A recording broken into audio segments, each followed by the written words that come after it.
BYD appears to be more like a venture capital speculative investment. Why do you laugh? Have you seen their car? I have seen their car, yes. In fact, at the Berkshire Hathaway meeting, I saw their car.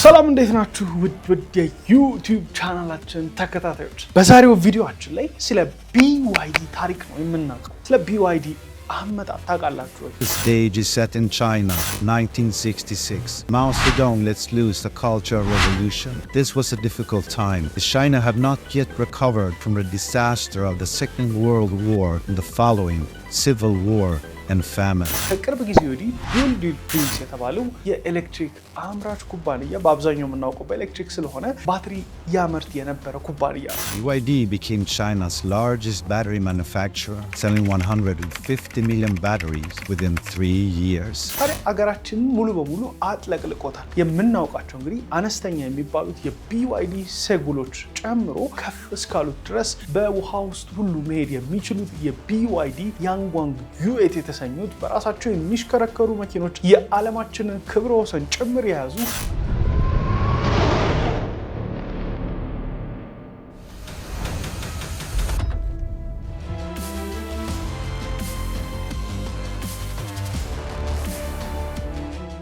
BYD ያንጓንግ U9 የተሰኙ መኪኖችን በማምረት BYD በዓለም ላይ ቴስላን በልጦት በሽያጭ ቁጥርም እየተመለከተ ነው። ታዲያ ስለ BYD ታሪክ ማወቅ አትፈልጉም ወይ? ሀገራችን ላይ ሁሉ መኪና እንዴት ሊያጠቃልቀው ቻለ? ኢትዮጵያ ብቻ መስሏችኋል? ወደ ብራዚልማ ከሄድን የBYD በራሱ መርከብ ጭኖ ነው ሙሉ ሀገራቸውን ዶሚኔት የሚያደርገው። ወደ ካናዳም ከሄድን ደግሞ BYD እንግዲህ የቻይና መኪና ነው፣ የቻይና መኪና አምራች ኩባንያ ነው። ታዲያ ወደ ካናዳም ስንሄድ በጣም ባን ሲያደርጉ ነበር።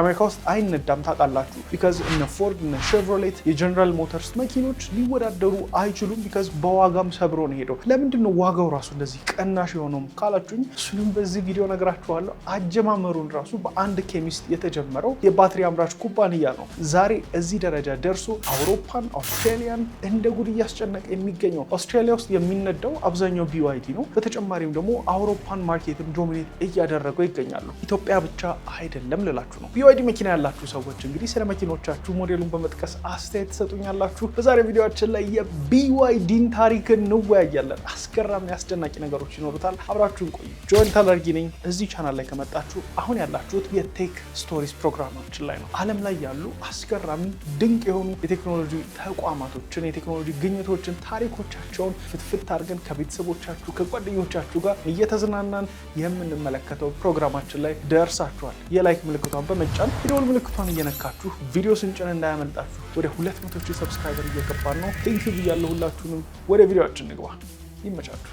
የበርካታ ድርጅቶችን ንግድ ያዘመነ የቴክኖሎጂ አውራ ዲጂታል ኮንስትራክት ከቀላል የድርጅት ገለጻ እስከ ዌብሳይት ስራ በተቀላጠፈና ዘመናዊ መንገድ ገንብቶ በአጭር ጊዜ ያስረክባል። ዘመኑን የዋጀ የዲጂታል ማርኬቲንግ ስራ ከነፃ የማማከርና ገዛ አገልግሎት ጋር በመስጠት በደንበኞቹ ተመስግኗል። ዲጂታል ኮንስትራክት ለሆቴሎች፣ ለካፌና ሬስቶራንቶች የሚሆን የኪዋር ዘመናዊ ሜኑ ዴቨሎፕመንት እንሰራለን። በ0955 92 89 86 ወይም በ0910 50 98 41 ላይ ሃሎ ይበሉን። ድርጅቶን ከዘመኑ ጋር ያራምዱ። ዲጂታል ኮንስትራክት።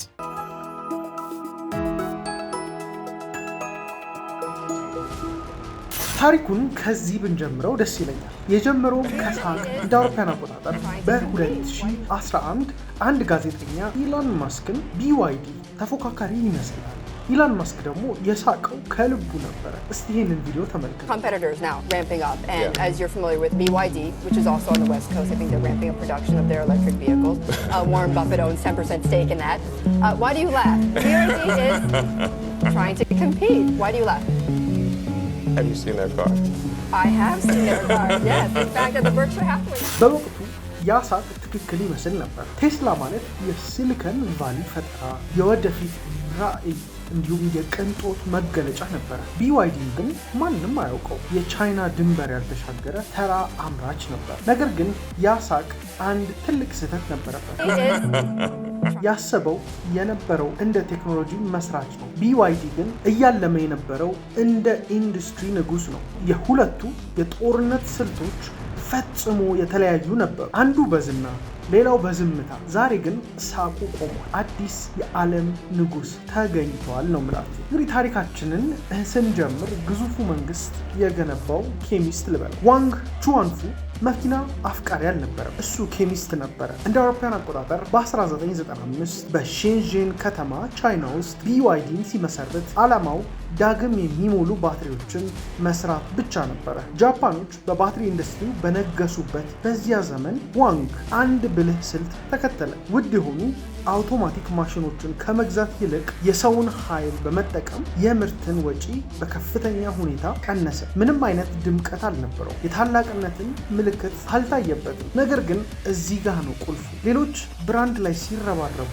BYD ኬሚስትሪን እንዲሁም የምርትን ወጪ መቆጣጠር ተማረ። የኤሌክትሪክ መኪና አብዮት ልብ ደግሞ ባትሪ መሆኑን ቀድሞ ተረድተውታል። ታዲያ በቀጣይ ራስን ማጥፋት የሚመስል ውሳኔ BYD ሞክሮ ነበር። በ2000ዎቹ መጀመሪያ ላይ BYD የከሰረ የመኪና ኩባንያ ሲገዛ ብዙዎች ይሄ ሱሳይድ ወይም ራስን ማጥፋት ነው አሉ። የባትሪው ኩባንያ እንዴት መኪናውን ይሰራል? መኪና መስራት ከፍተኛ ካፒታል፣ ረጅም ጊዜና እልህ አስጨራሽ ውድድርን የሚጠይቅ ነው። ነገር ግን BYD በአንድ ጀንበር ቶዮታን ለመሆን አልሞከረም። ዓላማቸው አንድ ነበረ፣ የወደፊቱን የኤሌክትሪክ መኪና ቁልፍ መቆጣጠር። የምዕራባውያን ሚዲያዎች ያልተረዱት ነገር BYDን የቅንጦት መኪና እየሰራ አልነበረም። እያመረተ የነበረው የኢንዱስትሪ ጡንቻን ነበረ። ዓለም በኢኮኖሚ ቀውስ ውስጥ በነበረችበት በ2008 አንድ ትልቅ ዜና ተሰማ። የዓለማችን ቁንጮ ባለሀብት ዋረን በፌት የBYD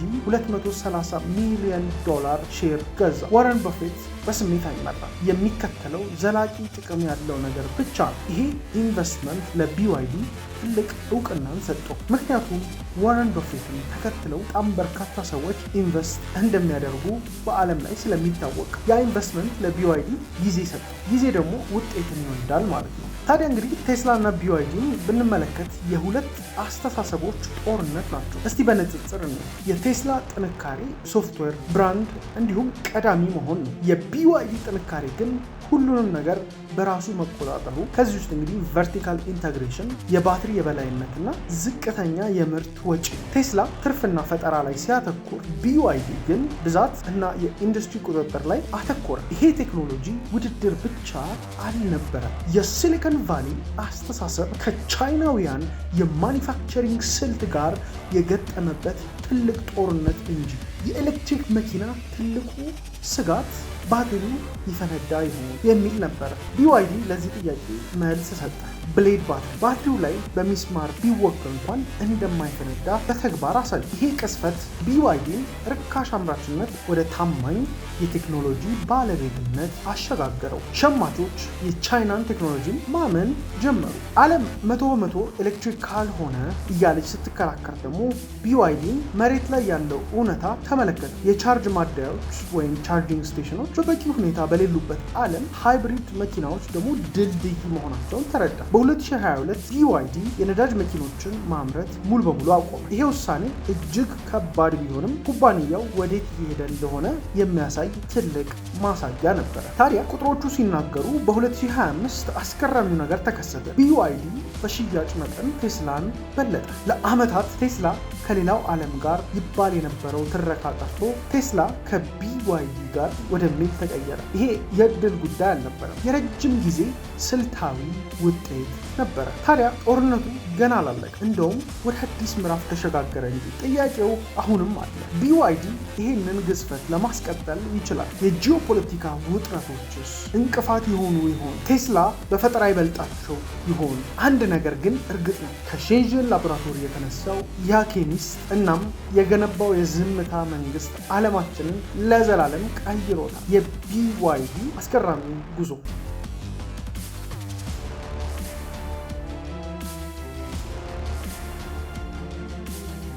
ስለ BYD ስናነሳ ዋጋው ለምን ሊቀንስ ቻለ ልትሉኝ ትችላላችሁ። በመጀመሪያ እንግዲህ BYD በጣም ኤክስፐርት ሆኖ የነበረው ባትሪ ላይ። ኤሌክትሪክ መኪኖችን ስናነሳ ደግሞ ዋናው ባትሪ ነው። ባትሪው ከሌለ መኪናው የለም፣ በቃ ምንም ቀፎ ነው ማለት ነው። ስለዚህ አንደኛ እንግዲህ ባትሪ ላይ የነበረው ኤክስፐርቲዝ ባትሪያቸውን በራሳቸው ስለሚያመርቱ በርካሽ ዋጋ ባትሪውን ያገኙታል። ያ ደግሞ እንግዲህ ባትሪ ሲያመርቱ ደግሞ ትልቅ የሪሰርች አቅም ነበራቸው። እንግዲህ የBYD ብሌድ ባትሪዎችን ማምረት ሲጀምሩ ደግሞ ዓለምን ዶሚኔት አደረጉ። ቢካዝ ስለ ባትሪ የሚነሱ ነገሮች ለምሳሌ ባትሪያችሁን ሁሌ ሙሉ ቻርጅ አታርጉት የሚሉ እንዲሁም ደግሞ የባትሪ ሴፍቲን የሚጨምሩ አዳዲስ ቴክኖሎጂዎችን ኢንተግሬት አደረጉ። በጣም ተወዳጁ ሆነ። አሁን ከቀጣይ ጊዜ በኋላ 2028 በኋላ የሶሊድ ስቴት ባትሪዎቻቸውን ኢንትሮዲውስ ያደርጋሉ። ይሄ ደግሞ ሙሉ ጌም ቼንጀር ነው። Solid state batteries are being hailed as a game changer in the EV industry. ባትሪ ስንል የኤሌክትሪክ መኪኖች ሬንጅ ነው። ሁሉ ነገር በአንድ ፉል ቻርጅ ምን ያህል መጓዝ ይችላል የሚለው ነው። እንግዲህ ከዚህ ጋር ተያይዞ ስለ ኤሌክትሪክ መኪና ተርሚኖሎጂ ከዚህ በፊት ቪዲዮ ሰርች ናቸው።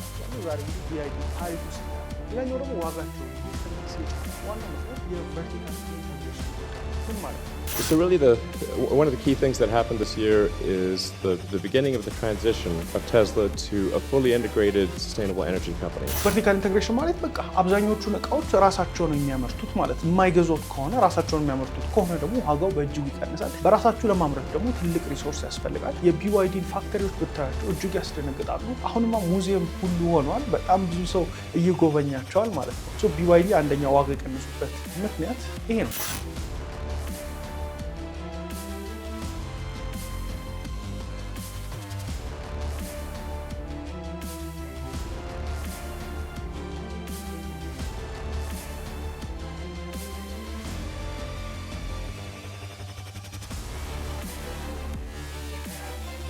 BYD ሌላኛው ዓለምን ዶሚኔት የሚያደርግበት ስትራቴጂ ደግሞ 80 ሀገራት 400 ከተሞች ላይ ይገኛል። እኔ ከሁሉ የሚያስገርመኝ ወደ ላቲን አሜሪካ ወደ ብራዚል የሚያደርገው ጉዞ የራሱ የBYD መርከብ አለው። ሁሉ መኪኖች ጭኖ እዛው የሚያራግፍበት ማለት ነው። ግዙፍ ከመሆኑ የተነሳ ከፋብሪካ ቀጥታ ወደ መርከብ ነው የሚገቡት።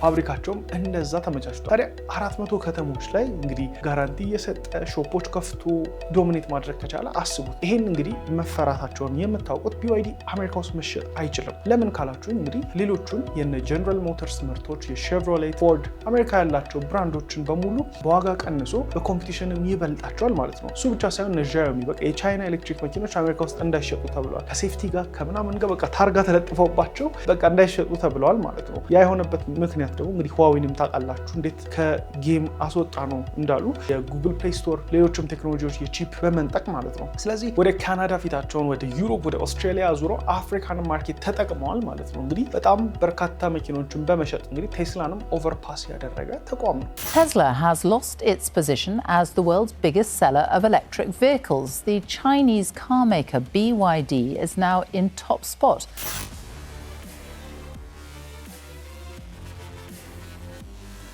ስለ BYD ስናነሳ ታሪካቸው ላይ አንድ መሰበር ያለበት ክብረ ወሰኖችም ጭምር ተመልክቻለሁ። ታዲያ ከነዚህ ውስጥ ያንጓንግ የተሰኘው የBYD ላይን ዘመናዊ የሆኑ ቅንጡ መኪኖችን በተለያየ ሞዴል ያመርታል። እንግዲህ አገራችንም ላይ የBYD ሊዮፓርድ የሚባለውን ሞዴል እናውቀዋለን። እነሱም ዘመናዊ ናቸው። ነገር ግን የU9 ኤክስትሪም የተሰኘው ሞዴላቸው የዓለምን ክብረ ወሰን በፍጥነት ይዟል። ይሄ እንግዲህ በBYD ተቋም ውስጥ ትልቅ ታሪክ ነው። ታዲያ ስለ ያንጓንግ ስናወራ በመጀመሪያ አንድ ነገርን አስመለክታችኋለሁ። የምንሄደው ወደ ጀርመን ኑርበርግ ነው። እንደ አውሮፓውያን አቆጣጠር በ2025 አንድ አዲስ ስም ይሄን መድረክ አንቀጠቀጠው። ያንጓንግ የBYD የቅንጦት ብራንድ የያንጓንግ U9 ኤክስትሪም የተሰኘው ሞዴል የኑርበርግን ዙር በ6 ደቂቃ ከ59 ሰከንድ ከ150 ሰከንድ ማይክሮ ሰከንድ በመጨረስ ዓለምን አስደነገጠ። ክብረ ወሰን ወሰደ እያልኳችሁ ነው። ይሄ በኤሌክትሪክ መኪና ታይቶ የማይታወቅ ድል ነው። አሁን ይሄንን ክብረ ወሰን እንመልከተው።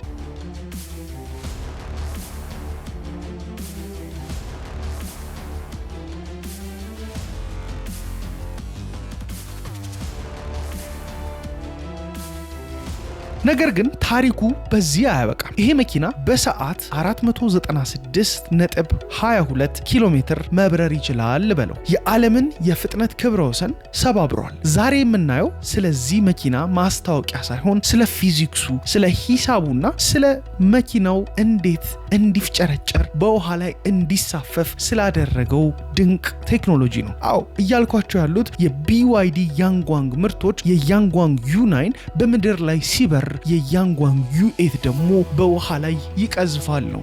አዎ የመኪና ቴክኖሎጂ ወደዚህም አድርሶታል። የቢዋይዲ ግዙፍ ፋብሪካዎች ሮቦቶች እንግዲህ ባትሪዎችን ይገጣጥማሉ። የዩ9 መኪናን ውስጣዊ አካላት በ3D ግራፊክስ ይሰራሉ። አዎ ከሰው ልጅ ብቻ በእጁ የሚሰራቸው ሳይሆን የተለያዩ ትላልቅ ማሽነሪዎች፣ የአርቲፊሻል ኢንተለጀንስ ቴክኖሎጂዎች የሚሳተፉባቸው ድንቅ የሰው ልጅ ፈጠራ ውጤቶችን ይዞ ብቅ ብሏል። BYD ያንጓንግ የተፈጠረው አንድን ነገር ለማረጋገጥ ነው፣ የቻይና ቴክኖሎጂ ከዓለም ቀዳሚ መሆኑን። ለዚህ ደግሞ መሰረቱ E4 የተሰኘው ፕላትፎርም ነው። ታዲያ E4 ፕላትፎርም 4 ሞተር፣ 1 አይምሮ አለው። ተራ መኪናዎች 1 ወይም 2 ሞተር አላቸው። ያንጓንግ ዩ9 ግን 4 ነፃ ሞተሮች አሉት፣ ለእያንዳንዱ ጎማ 1 ሞተር ማለት ነው። ይሄ የመኪናውን ዋጋ ጭምር እጅግ ውድ ያስብለዋል። እያንዳንዱ ጎማ በሰከንድ ውስጥ ከ100 ጊዜ በላይ የራሱን ፍጥነትና አቅጣጫም ያስተካክላል። ይሄ መኪና አሽከርካሪው ከመሪው በላይ በኮምፒውተር የታገዘ ጥበቃ እንዲኖረው ያደርጋል። እያንዳንዱ ሞተር 744 የፈረስ ጉልበትን ያመነጫል። በአጠቃላይ ወደ 3000 የፈረስ ጉልበት። ይሄም ከመደበኛው መኪና በ30 እጥፍ ይበልጣል። ታዲያ መኪናው በአየር ላይ እንዲዘልም የሚያደርገው ኃይል አለ። አዎ ስለዚህ አልነገርኳችሁም። የያንጓንግ ዩ8 መኪና የተለያዩ ትሪኮችን ማሳየት ይችላል። መኪናው እኮ ነው እያልን ያለ ነው። በቴክኖሎጂ እንግዲህ ተራቀው መኪና ሲደንስ ሲዘል፣ አረ እንደውም 1 ጎማውን ባይኖር በ3 እግር መሄድ የሚችልበት ቴክኖሎጂ እንዳለውም ተናግረዋል። ታዲያ ይሄንን ትርኢት ተመልክተ ነው እንመለስ።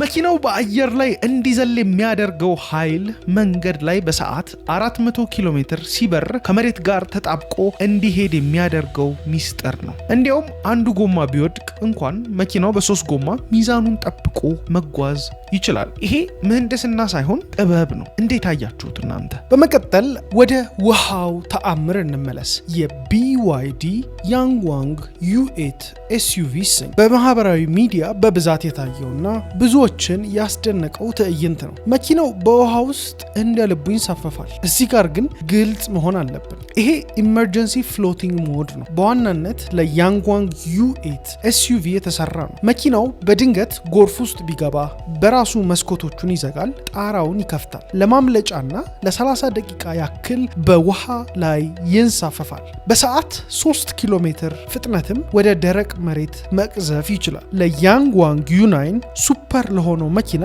ተመሳሳይ ሙከራዎች ቢታዩም ዋናው ትኩረት ግን መኪናው ውሃ እንዳይገባው ተደርጎ የታሸገበት ብዙ ጊዜ በተለምዶ ስልኮች ላይ የምናውቀው የIP68 ወይም IP68 ዋተር ፕሩፊንግ ጥራት ላይ ነው። ይሄ ለሽርሽር ሳይሆን ለድንገተኛ አደጋ የተሰራ የህይወት አድን እንደ አይሶስፒድ፣ ሌሎችም ታዋቂ ዩቲዩበሮች እንዲሁም በጣም በርካታ ሰዎች እነዚህን መኪኖች እየተጠቀሙ ሲገረሙባቸው ደግሞ ላስመልክታችሁ።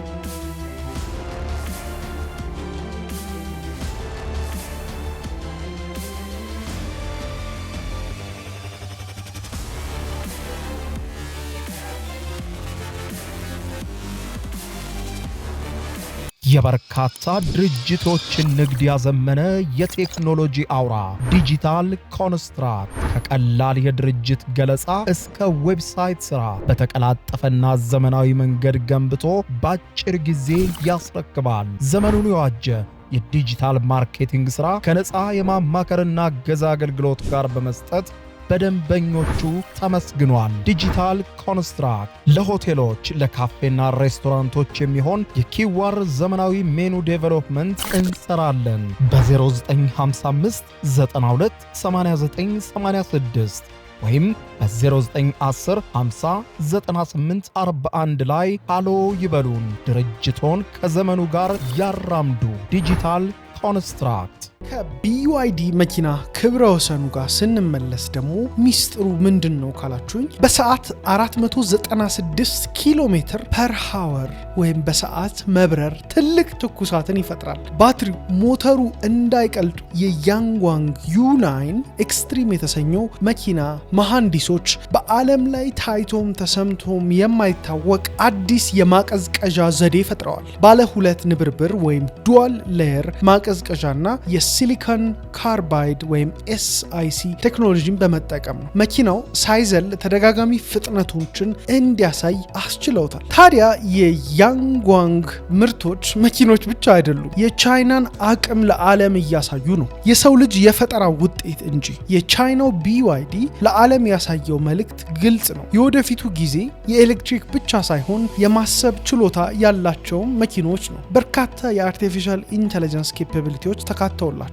የመኪና ማነዳድ ህጎችም ተለውጠዋል። ፍጥነት በአዲስ መልክ ተተርጉሟል። ያንጓንግ ህግጋትን የሰበረው የቻይና ሱፐር መኪና ይሉታል። አሁን ደግሞ ስለ እነዚህ መኪና ዋጋዎችም መወያየት እንችላለን። በዓለም ላይ ቅንጡ የሚባሉ መኪኖችን ስናነሳ ፌራሪ፣ ላምበርጊኒ፣ ቡጋቲ እያልን መዘርዘር እንችላለን። እነዚህ መኪኖች በርካታ ሚሊዮን ዶላሮችን የሚያስወጡ ናቸው። ታዲያ የቻይናው BYD እንዲሁም ሌሎች እንደነ ዣዮሚ እንደነ ሁዋዊ ያሉ መኪና አምራች ኩባንያዎች ገበያውን ሰብረው የሚገቡት በዋጋቸውም ጭምር ነው። እነዚህን ሁሉ ቴክኖሎጂ ይዘው ዋጋቸው ደግሞ እጅግ አስደንጋጭ ነው ከነዛ ጋር በንጽጽር። ለምሳሌ የያንጓንግ ዩ7 ብንመለከተው የመሸጫ ዋጋው የሚጀምረው ከ86,000 የአሜሪካን ዶላር ጀምሮ ነው። ይሄ እንግዲህ ኖርማል መኪናዎች እንደነ V8 የላንድ ክሩዘሮች የሚገዛባቸው ዋጋ ናቸው። የያንጓንግ U8 ስንጀምር ደግሞ 159,115 የአሜሪካን ዶላር ጀምሮ ወይም 1 ሚሊዮን RMB በቻይና ገንዘብ ይሸጣል። ይሄ እንግዲህ ለያንጓንግ U8 አይነት የዓለምን ክብረ ወሰን ከሰበረ መኪና የማይጠበቅ ዋጋ ነው። ታዲያ ያንጓንግ U8 L የሚሰኘው ሌላ ሞዴል አላቸው። 185,490 የአሜሪካን ዶላር የሚያስከፍል። ወደ ያንጓንግ ዩ9 ደግሞ በውሃ ውስጥ ጭምር የሚጓዘውን መኪና ብንመለከት 252,540 የአሜሪካን ዶላር ያስከፍላል። እነዚህ ዋጋዎች ከሌሎች መኪኖች ጋር በንጽጽር ሲታዩ የጭራሽ የማይገናኙ የቻይናን መኪናዎች እንግዲህ ዋጋቸውን ተመራጭ የሚያደርጉ ናቸው። እንደው ለንጽጽር ያህል ሌሎች የአሜሪካ ብራንድ፣ የእንግሊዝ ብራንድ፣ የጀርመን ብራንድ የሆኑ ሱፐር ካር ስፖርት ካሮች ምን ያህል ይሆን ዋጋቸው ብዬ ዞር ስል ደግሞ የመጀመሪያው የተመለከቱት ማክለረን 750S የተሰኘ መኪና ነው። ይሄ እንግዲህ ከያንጓንግ ዩ9ም U8ም በታች ያለ መኪና ሲሆን 318,000 የአሜሪካን ዶላር ይሸጣል። ይሄ ትዊን ቱርቦ V8 የሆነ 740 የፈረስ ጉልበት ያለው ከ0 እስከ 60 ኪሎ ሜትር ፐር አወር ለመድረስ ደግሞ 2.3 ሰከንድ ብቻ የሚፈጅበት ሱፐር ካር ነው። ታዲያ ይሄ እንደውም ውድ የማይባል ከሌሎቹ አንጻር የሆነ መኪና ነው። ወደ ሌሎችም መኪና ስንሄድ ደግሞ ወደ ሮልስ ሮይስ ስመለከት ደግሞ የሮልስ ሮይስ ኩሊናን የተሰኘው 407,750 የአሜሪካን ዶላር የሚሸጠው የV12 ኢንጂን ያለው መኪና ነው። ታዲያ እነዚህ መኪናዎች እጅግ ውድ ናቸው። ሌሎችም ብንመለከትና አስቶን ማርቲን ቫንኩሽ የተሰኘውን የ432,000 የአሜሪካን ዶላር መኪናዎች አሉ። የፌራሪ ፐሩሳንጉ የተሰኘው 433,686 ዶላር ነው። ይህንን የሚመስል የዣዮሚው YU7 መኪና አለ። በዋጋው እጅግ የማይገናኙ ነገር ግን ተመሳሳይ ፐርፎርማንስ የምታገኙባቸው እንደውም የተሻሉ የሆኑት የቻይና ገበያዎች አሉ። እንደዚህ ለንጽጽር ያሳየኋችሁ በዓለም ላይ የBYD ተጽዕኖ ፈጣሪነት እንዲሁም የቻይና ውስጥ የሚመረቱ መኪናዎች ዶሚናንስ በዓለማችን ላይ ያለውን የብራንዶች ፉክክር ወደ ሌላ ታሪክ ያሸጋግረዋል። ዋንጫውን ወደ ቻይና ይወስደዋል። እንደተመለከትነው BYD መኪኖቹ፣ ቴክኖሎጂው ዓለምን እየተቆጣጠረ ይገኛል። ታዲያ ስለ BYD ፋይናንስም እናንሳው። BYD በሽያጭ ብዛት የቴስላ መኪናን እንዳለፈው እናውቃለን። በጣም በርካታ የዓለም ሚዲያዎችም በግርምት ዘግበውታል። 2024, BYD sold about as many EVs as Tesla did worldwide, and that's only about half of BYD's total volume. ታዲያ 777 ቢሊዮን ዩዋን የሚል ቁጥር አለ። ይሄ በ2024 የBYD ዓመታዊ ገቢ ነው። በዶላር ሲሰላ ወደ 107 ቢሊዮን ዶላር ገደማ ነው። አንድ ተቋም ነው ይሄ ቁጥር እንደሚለው አንድ ዓመት ውስጥ BYD አብዛኞቹ የመኪና አምራቾች ፈጽሞ የማይደርሱበትን መስመር ተሻገረ። ይህንንም ያደረገው በአሜሪካ ገበያ ላይ አንድም መኪና ሳይሸጥ ነው። ስለዚህ ዛሬ የምናየው ተራ የመኪና ዶክመንተሪ አይደለም። ይሄ የፋይናንስ ምርመራ ጭምር ነው። BYD እንዴት ይህን ያህል በፍጥነት አደገ? ገንዘቡ ከየት መጣ? ወዴትስ እየሄደ ነው የሚለውንም እንመለከታለን። ስለዚህ ምክንያቱም BYD መኪና ብቻ እየሰራ አይደለም። ባትሪዎችን፣ ፋብሪካዎችን፣ ሶፍትዌሮችን፣ ጂኦፖለቲካንም ሁሉ እያጣመረ ግዙፍ መንግስትን እየገነባ ስለሆነ አንድ ዘመናዊ መኪና በሺዎች የሚቆጠሩ ክፍሎች አሉት። ዋናው እውነታ ግን ይሄ ነው። ባትሪውን፣ ሞተሩን እንዲሁም ኤሌክትሮኒክሶቹን የሚቆጣጠር አካል የመኪናውን ዋጋ ይቆጣጠራል። የBYD 2024 የስኬት ሽያጭ እድገት ብቻ አይደለም። ትርፍን ሊያጠፉ የሚችሉ ውድ መለዋወጫዎችን በራሱ ፋብሪካ ውስጥ መስራቱ ትልቅ ገቢን ጨምሮለታል። ይሄ ስኬል ወይም ግዙፍነት ጠራን ወደ ጦር መሳሪያነት ይቀይረዋል። በ2024 የBYD ገቢ 777.1 ቢሊዮን ዩዋን ሲያድግ ጣራ ትርፉ ደግሞ 40.25 ቢሊዮን ዩዋን ደርሷል። እነዚህ ሁለት ቁጥሮች ሙሉ የBYDን ታሪክ ይነግሩናል። መጀመሪያው BYD እንደ ቴክኖሎጂ ኩባንያ ሊያድግ ይችላል። ሁለተኛው ደግሞ በተመሳሳይ ጊዜ ፋብሪካዎቹን እንደ ኢንዱስትሪ ግዙፍ ሆኖ ይመራል። ከዚያም ይህንን ጉልበት ቻይና ውስጥ ወደ ዋጋ ጦርነት ወይም ፕራይስ ዋር ይቀይረዋል። በሉ ቻይና ውስጥ የኤሌክትሪክ መኪና እያመረተ የሚወዳደረው BYD ብቻ አይደለም። በጣም በርካታ ተቋማቶች አሉ። እሺ አሁን ወደ BYD እና ቴስላ ጋር እንሄዳለን። ይህን ስንል የሁለቱ ዓለማቶች ፍጥጫን ያሳየናል።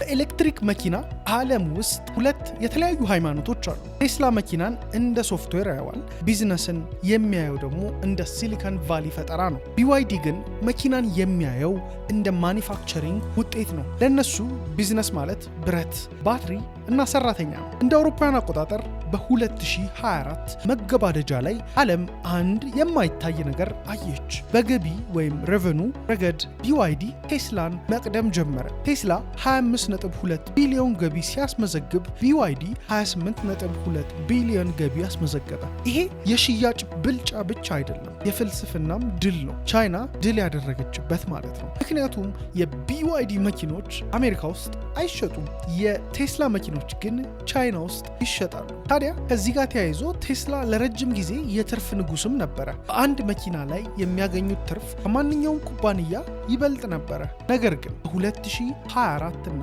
2025 በቻይና ውስጥ የተቀሰቀሰው የዋጋ ጦርነት ቴስላንም ደም አስለቅሶታል። ቴስላ ዋጋውን ሲቀንስ ትርፉን ወይም የትርፍ ማርጅኑን አብሮ ቀንሷል። BYD ግን አንድ ሚስጥራዊ መሳሪያ አለው። ቨርቲካል ኢንተግሬሽን ብያችኋለሁ ቪዲዮውን ስንጀምር። BYD የራሱን ባትሪ ይሰራል፣ የራሱን ቺፕ ያመርታል፣ የራሱን መቀመጫዎች፣ ሞተሮች ይሰራል። ስለዚህ ቴስላ ዋጋ ሲቀንስ ከትርፉ ላይ እየቆረጠ ነው። BYD ግን ዋጋ ሲቀንስ ወጪውንም ቀድሞ ቀንሶታል። ይሄ ነው የገንዘብ ጦርነቱ ዋናው ሚስጥር። ጦርነቱንም የሚያሸንፈው ትልቁን ጠመንጃ የያዘው ሳይሆን ረጅም ጊዜ የሚቆይ ጥይት ወይም ገንዘብ ያለው ነው። 2025 አጋማሽ ላይ BYD 156.1 ቢሊዮን ዩዋን ጥሬ ገንዘብ እጁ ይዞ ነበረ። ቴስላ ቢሆን ቢሊዮኖች በባንክ ይዟል። ነገር ግን ልዩነቱ ኢንቨስትመንቱ ላይ ነው። ቴስላ በኤአይ እና በሮቦት ታክሲ ላይ ቢሊዮኖችን ሲያፈስ፣ BYD አዳዲስ ፋብሪካዎችና ዓለም አቀፍ ወደቦች ላይ እያፈሰሰ ነው። የወደፊቱ ስጋት ላይ ታዲያ ከታሪፍና ከፖለቲካ አንጻር ስንመለከተው ገንዘብ ብቻውን አይበቃም። ፖለቲካ የቢዋይዲ ትልቁ እንቅፋት ነው። አውሮፓና አሜሪካ ለቻይና መኪኖች በራቸውን እየዘጉ ነው። የአውሮፓ ህብረት ቻይና መኪኖች ላይ የጣለው ታሪፍ የቢዋይዲን ትርፍ ስሌት እያዛባው ነው። ቴስላ በአሜሪካ በአውሮፓ ፋብሪካ ስላለው ይህን አደጋ ተሻግሮታል። ቢዋይዲ ግን አሁን ሃንጋሪ፣ በቱርክ እና በብራዚል ፋብሪካዎችን ለመገንባት ቢሊዮን የሚቆጠር ዶላር እየመደበ ነው። ይሄ ቁማር ይሳካ ይሆን ወይ? ታዲያ ቢዋይዲ ከውጭም ከውስጥም ትላልቅ ጦርነቶች ላይ ነው። አንዱን ብናነሳው የቻይናውን የዋጋ ጦርነት የገበያ ፍጅት ብየዋለሁ። ታዲያ የካቲት 2024 ላይ በቻይና የኤሌክትሪክ መኪና ኢንዱስትሪ ውስጥ አንድ ቦምብ ፈነዳ። ቢዋይዲ ሺም ፕላስ ዲኤምአይ የተባለውን መኪና ወደ 79000 ዩዋን ወይም $11000 ገደማ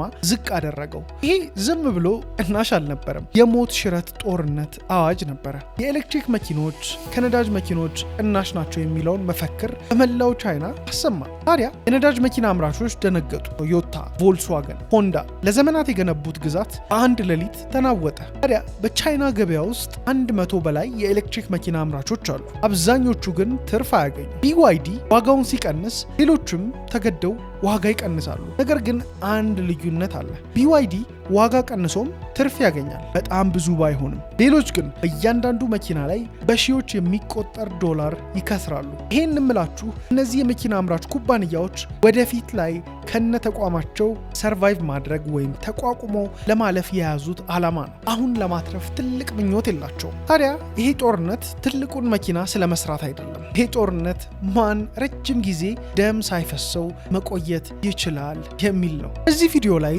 ስለ ቢዋይዲ ስንመለከት ተገረምኩት። ኤሌክትሪክ መኪናው ዓለም ለረጅም ጊዜ አንድ ንጉስ ብቻ ነበረ፣ ቴስላ። ታዲያ ይሄ ኩባንያ የአሜሪካ በመሆኑ አሜሪካም ደግሞ ዓለም ላይ አሉ ከሚባሉ ሀያላን ሀገር መሆኗ ፈለገችበት ዓለም ላይ እንዲሸጥ ታደርጋለች። ነገር ግን ፎካካሪ ሲመጣ እንደ ቢዋይዲ ያለ በራቸውን እንደ አውሮፓ እንዲሁም የአሜሪካ ጓደኞች የሆኑ ሀገራቶች ይዘጋሉ። ያ ማለት እድገታቸው ይገታል ማለት ነው። ስማርትፎኑም ዓለም እንደተመለከትነው የአሜሪካ ኩባንያዎች እንደነ አፕል ያሉት እንዲገዝፉ ሲባል እንደ ሁዋዊ አይነት ተቋማቶች ባን ይደረጋሉ። ታዲያ በ2024 ዓለምን ያስገረመ አንድ ታሪክ ተመዘገበ። ቴስላ መኪናን እንደ ስማርትፎን ሲያየው ቻይናዊው ቢዋይዲ ግን እንደ ብረትና ባትሪ አየው። ዛሬ ጦርነቱ በመኪናው ውበት አይደለም፣ ጦርነቱ በቢሊዮን ዶላር የፋይናንስ አሃዞች ነው። ቢዋይዲም ሽያጭ ቴስላን በልጦታል። የሁሉ ታዲያ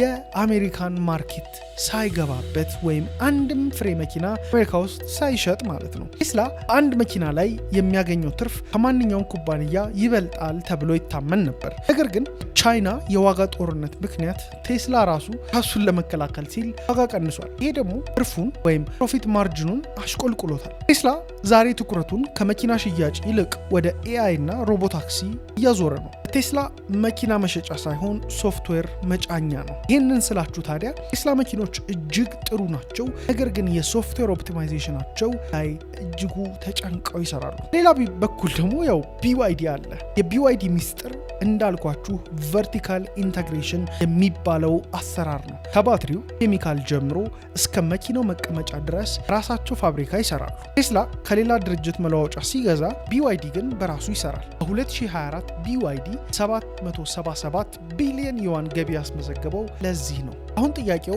ማን ያሸንፋል የሚለው ነው። ቴስላ በአሜሪካና በአውሮፓ ያለውን ተሰሚነት ተጠቅሞ ቴክኖሎጂ ሊቀድም ይጥራል። ቢዋይዲ ደግሞ በዝቅተኛ ዋጋና በግዙፍ ምርት ዓለምን ለመቆጣጠር በሃንጋሪ፣ በብራዚል፣ ቱርክ ፋብሪካዎችን እየገነባ ነው። ይሄ ጦርነት በመጨረሻ የሚወሰነው መኪናው ላይ ሳይሆን የትኛው ኩባንያ በባንክ ሂሳብ ውስጥ ብዙ ገንዘብ ይቆያል በሚለው ነው። ቴስላ ወደፊቱን ቴክኖሎጂ እየሸጠልን ነው። ቢዋይዲ ግን ወደፊቱን መኪና አሁን 20ኛው ክፍለ ዘመን ዋጋ እያቀረበልን ነው። እናንተ የትኛው ያሸንፋል ትላላችሁ? የሲሊከን ቫሊው ፈጠራ ወይስ የሼንዤኑ ማኒፋክቸሪንግ? ሀሳባችሁን በኮሜንት ላይ አስቀምጡልን። ታዲያ የቢዋይዲ ታሪክን ሳነሳ ቴስላን አለማንሳት አልችልም ነበር። ሀገራችንም ላይ የቢዋይዲ መኪኖች እንደ ልብ እየተነዱ ነው። እንደውም በእጅጉ የገረመኝ በውሃ ውስጥ ይሄዳል ያልኳችሁ መኪና 60 ሚሊዮን ብር በላይ የሚሸጥ ዋጋ ሲኖረው ሀገራችን ጎዳና ላይ 1 2 3 ከምላችሁ በላይ